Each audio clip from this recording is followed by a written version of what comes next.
Hey BookTube, it's Jackie. How's it going? If you're new to me and it's the first time you're seeing my face, hello, what's up? My name's Jackie. I sit on my floor and I talk about books. So I hope that's why you're here because that's what's gonna be happening today. If you're not new to me, thank you for always tuning in and continued support. I really do appreciate it.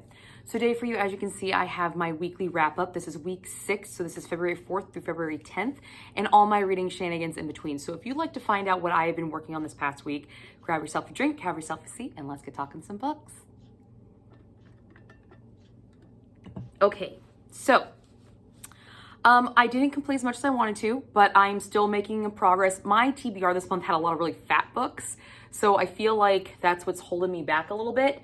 And then of course we did have some family stuff. But I am happy to say I did complete at least one book this week, and I made a dent in one and I started another one. So let's just get into it. So the book that I completed was Tell Me Your Mind by J.S. Scott. It looks like this. This was an audiobook that I started a little while back, and it's the first installment to the British Billionaire series. The audiobook was done by Rupert Channing and Elizabeth Powers. Great job. Had no real issues with the audiobook whatsoever. Really enjoyed that. We do feature a billionaire romance, workplace romance, fake dating, obsessive hero, close proximity, and I did say plus size heroine originally. I don't think she's plus size. She's just a very tall. She's not the average height of a woman. So she's a very taller, more broader kind of woman. So I don't necessarily think she's plus size, but she is curvy.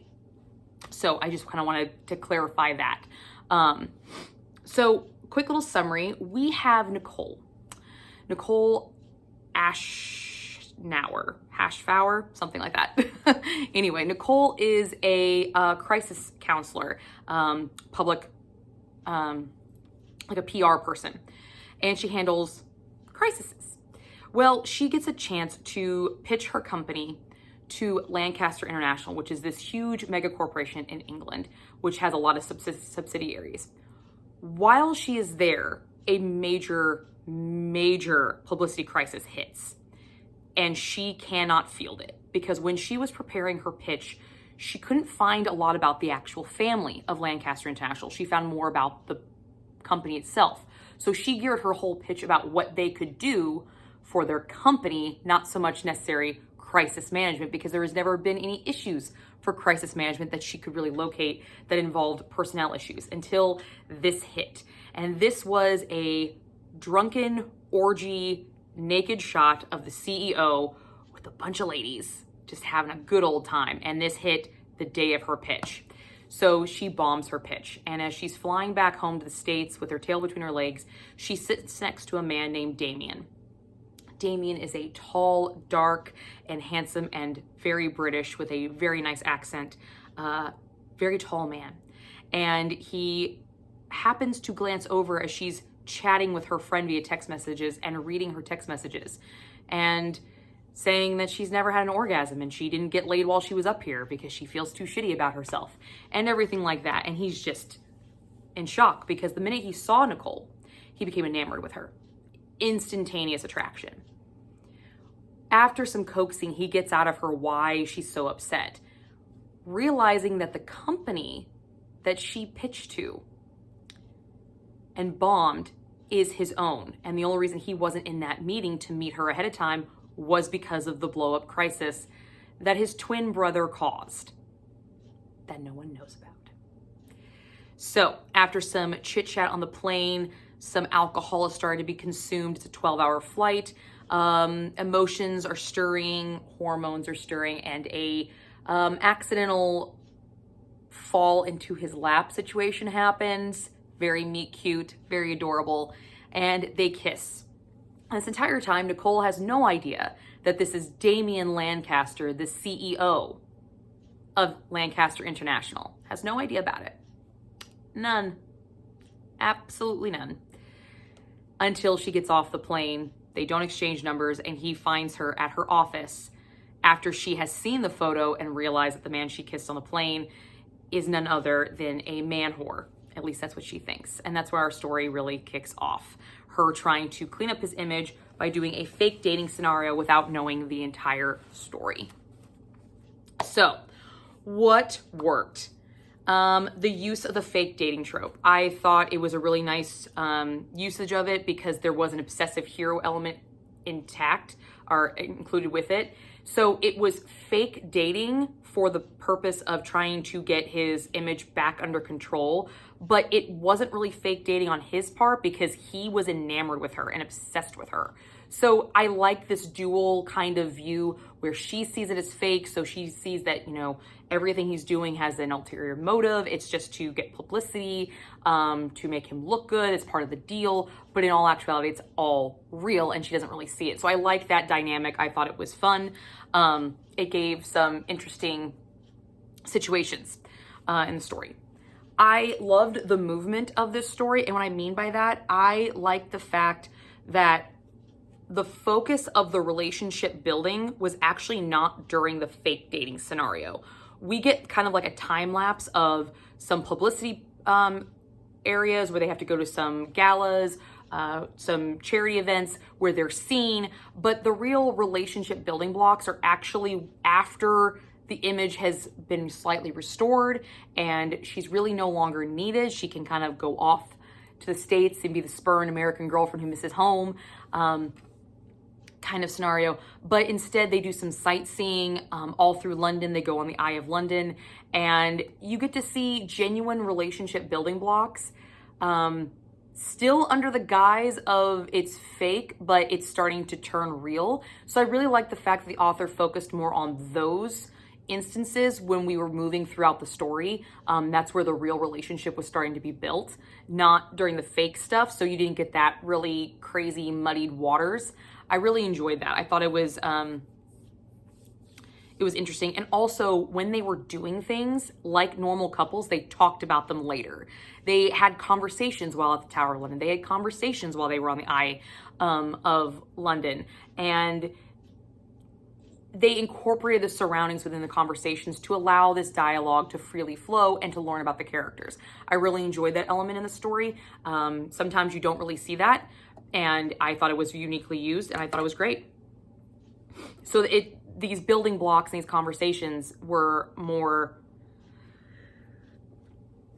chew. I am not going to edit out my sneeze. I have weird sneezes, guys. Sorry.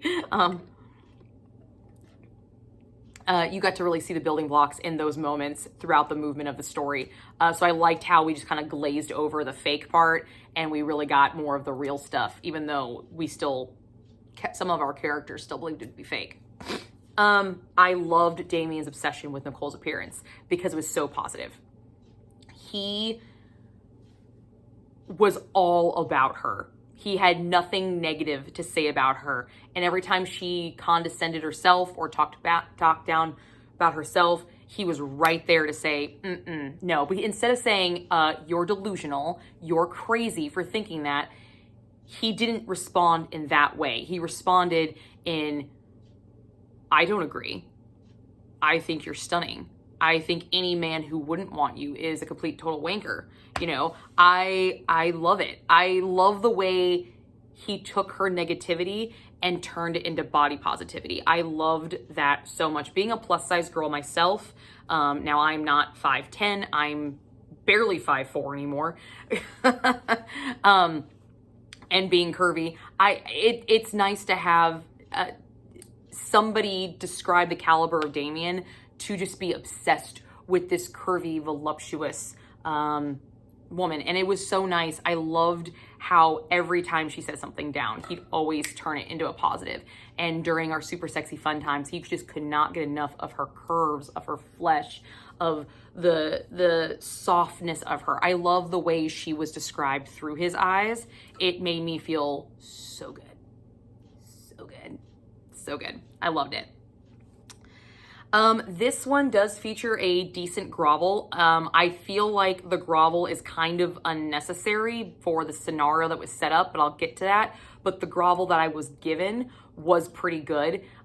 He did not shy away. He was upfront. And at the same time, he's also trying very hard not to kind of gaslight her, saying, you shouldn't do this. I'm sorry, blah, blah, blah. Trying to convince her that what she was doing and how she was acting was crazy. He was very understanding with it and kind of put the ball in her court for the grovel, which I really enjoyed. And I had a good time with it. Again, though, I don't think it was not really necessary for the scenario because it shouldn't have even needed to happen. But the one that we got, it worked for the characters that were created in the situation that was given. And I thought it was really, really nice. Damien's character is a very dominant man, but not overpowering. He just has this very quiet dominance about him that I love. I love a quiet dominance. My husband has it. When he walks in a room, you notice him, and he conveys, almost demands attention just because of his size and kind of the way he carries himself. And so it was very reminiscent of that to me. My husband doesn't have to say a lot, but when he does, it's listened to. So I love this quiet dominance in some of our in male heroes. I thoroughly enjoy it. And so when we got the grovel, it wasn't an over the top. It matched his character. He said what he needed to say and he walked away and let her deal with it. I thought that was great. I really, really enjoyed it. It was a good grovel. It was. So if you like good grovels, this one is pretty good. Now what didn't work? So here's the thing. So this picture comes out of this orgy that makes Lancaster International look bad. It embarrasses his mother. It embarrasses his brother, okay? Damien has a twin brother who is doing all of this. But something happened to the brother, which we do not know, that kind of set him off the deep end and kind of went on downward spiral. So he, prior to the novel starting, and you do learn about this in the backstory, there was an agreement that Damien would help wipe Dylan off of the internet so he didn't exist anymore, so he could heal. And Damien kind of covered for him. And there's been a few instances where Dylan fucked up and Damien kind of took the blame for it. This is one of those instances that's a lot bigger than he shouldn't be taking this. He should literally say, this is you, not me. People are thinking this is me, especially with this scenario with Nicole that appears, which is one of our catalysts. Except here's the thing. He hires Nicole to be the crisis manager, try to get him out of this crisis. They could have done the same thing. The same thing. The fake dating, everything. And not let anybody know about Dylan, but she could have known about Dylan. Now, yes, there is a point in the story where he says she's a straight shooter. She's going to want me to say the truth and not take the blame. Total agreement with the mother and the other brother, total agreement. But he could have simply said, that's not the route I want to take. I'm not willing to do that. So you need to find another way. If you can get me out of this, find another way. And they still could have done the exact same thing without any of the fucking lying. He did not have to lie to her at all. There's a lot of lying by omission in the beginning, and not telling her about Dylan was a lie by omission in the beginning, but then once she figured out the picture, he could have come clean, set up the whole scenario, and still had literally the same novel. And even had more dynamic with her trying to struggle to push him to not take responsibility for Dylan. Because ultimately, he can't, okay? He made his bed, he has to sleep in it. So I just feel like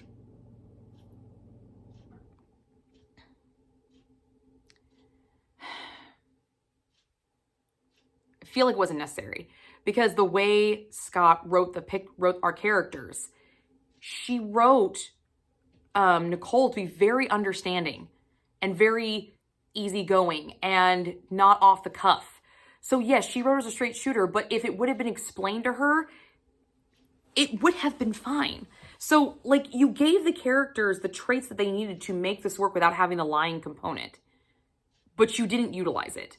Instead, you had this lying thing and made that an obvious, which brings me to the next thing, the obvious third act breakup. Of course she's going to find out about the twin. And then she's going to be like, you lied to me and you didn't trust me.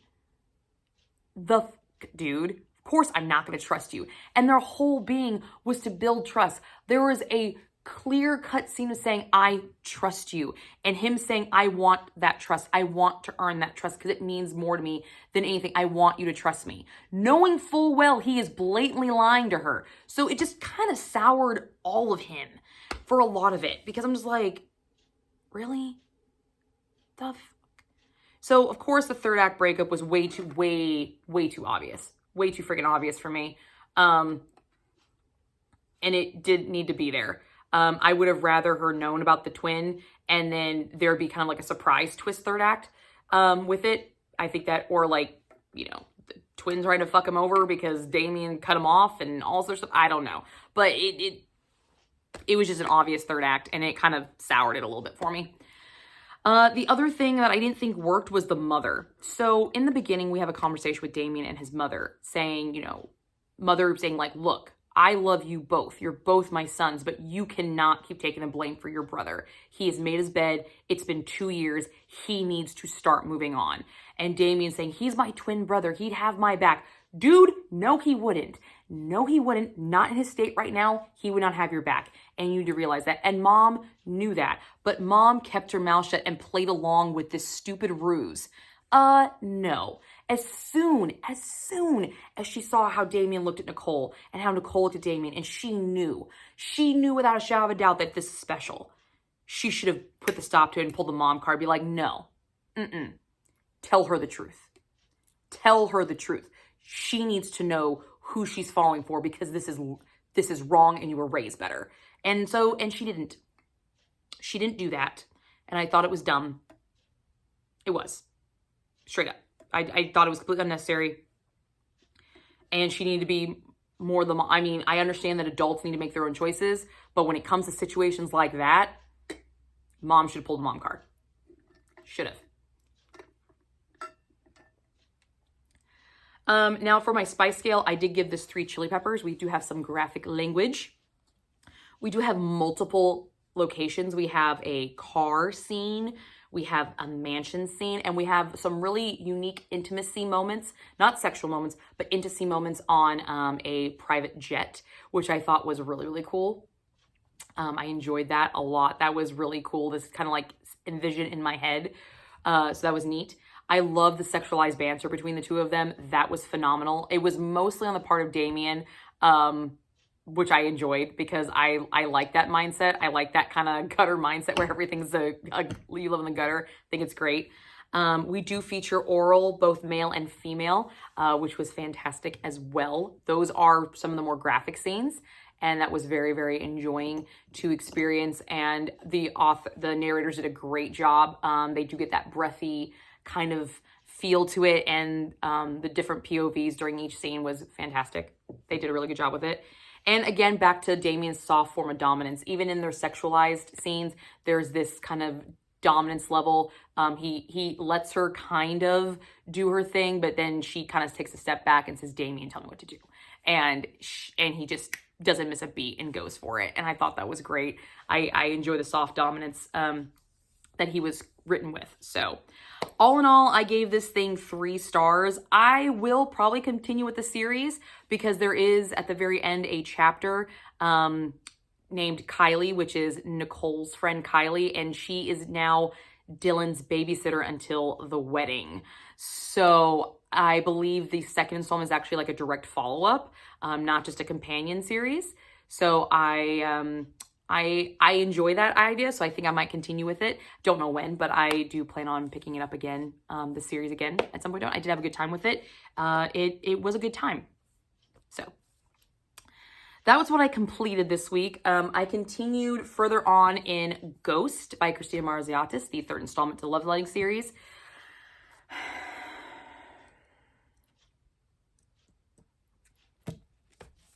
My characters are doing dumb shit, and I don't like it. I mean, I like the book, but I don't like my characters are doing stupid stuff that's going to mess up stuff later on. Like right now, we're just laying out the blocks and I can just see them. I see the foundation and how it's starting to crumble and no one else is seeing it. I'm like, this is going to end so fucking bad for all my characters. Damn it. Damn it. So I just, that's where I'm at. It's just, you see the storm coming. You're watching it. And I'm in the Midwest. So, I'm out on my fucking deck just watching this shit come through and be like, oh, look, there's the storm. Because I'm that girl. I will sit outside and watch the storm because I'm crazy like that. So that's what I feel like. I'm just watching this storm come in slowly but surely. Like the east is coming in and, the north is, yep, it's coming in. Oh, the wind from the south starting to pick up now. Like, yep, we're going to converge right here real soon. real soon. It's going to happen. And I'm going to be out there just watching, having a drink, being like, yeah, it's like a train wreck. Can't take your eyes off of it. Yeah. So I'm really anxious to see how Christina handles the big blow up, because I know it's coming. I know it's coming. So I'm anxious to see how she handles it, because I've seen in Haunt the emotional build of a blow up. I've seen that. And in Curse, I've seen the anger of a build up. I've seen that, just that fluctuation of emotion. I've not seen the emotion, the heart and the anger at the same time combined. So I'm hoping I get it in this book. I could see her not giving it to me. Rude. But I hope she does. So we're plugging away. We are plugging away. But yes, still having a fantastic time. Keep your eyes peeled for the full book review. And then I did start my reread of Outlander by Diana Gabaldon, which I am doing a full vlog, rereading vlog of this series. So I have reread this book, and it's one of my favorite books. So quick synopsis, this is the story of Claire Randall, who falls back into time. She is in 1945, and she falls back into 1743 Scotland during the Scottish Uprising. And she gets stuck and is forced to marry Jamie Fraser to basically protect herself because she's English. And she is a nurse. So a lot of medicinal history, a lot of Scottish history, a lot of societal expectations and how she traverses through it. But Jamie Fraser, people. Jamie Fraser, king of men, still someone, still status, still a benchmark, still to this day. So I'm really excited about this reread vlog. It's turning out to be a lot more interesting than I thought, because normally my vlogs are reactionary. You see my reactions when I read the story. This is more of what I'm picking up now as second go around, and how I am just kind of seeing it through the eyes of someone who's reread it before and knows what's coming down the pike and how I feel. And like, does this actually work? Does this not actually work? Like, am I just kind of glazed over because I'm so obsessed with Jamie, or is he actually perfect? You know, it's a lot more in-depth, psychoanalyzing it. So I'm really excited about doing this. I am not part of the live show, but the live show for the Great Outlander Read Along is the 17th over at Jen over the Book Refuge channel. I'll link her down below. I am not on the panel. Hopefully I'll get to be put on one soon. Fingers crossed, because I would love to do that. Just saying, Jen, throwing it out there. But Becky from BeckX Reads is actually going to be on that panel. So if you know, she's my girl. So definitely check that out. I will be there just in the comments section, chatting away and everything. But Becky will actually be on the panel, and so will Jen, along with some other lovely ladies. And so that is February 17th over at Jen's channel. I think it's at 7. I'll put the time in the down box below for sure. So Great Outlander Read Along live show for this one, and this will be read by then. The vlog will probably not be up. I would like to have it up, but editing vlogs takes a long time because of the way I do my film and everything. So just so you're aware. But yeah, that's what I worked on this week, and yeah, that's what I got. So I will see you guys all soon with another video. And again, I don't think I actually said this, but this is coming up to you late because of Super Bowl. I did a lot of baking on Super Bowl Sunday, so I did not have time to film this. So that's why it's coming to you the day after. But I hope you guys all got to watch the big game and enjoy it. The halftime show I thought was great. I thought Usher did a phenomenal job, and I definitely was feeling my roots again. I was dancing, having a good time. It was great. But yeah, I hope you guys all enjoyed it and you enjoyed this video, and I will see you guys all soon with another one.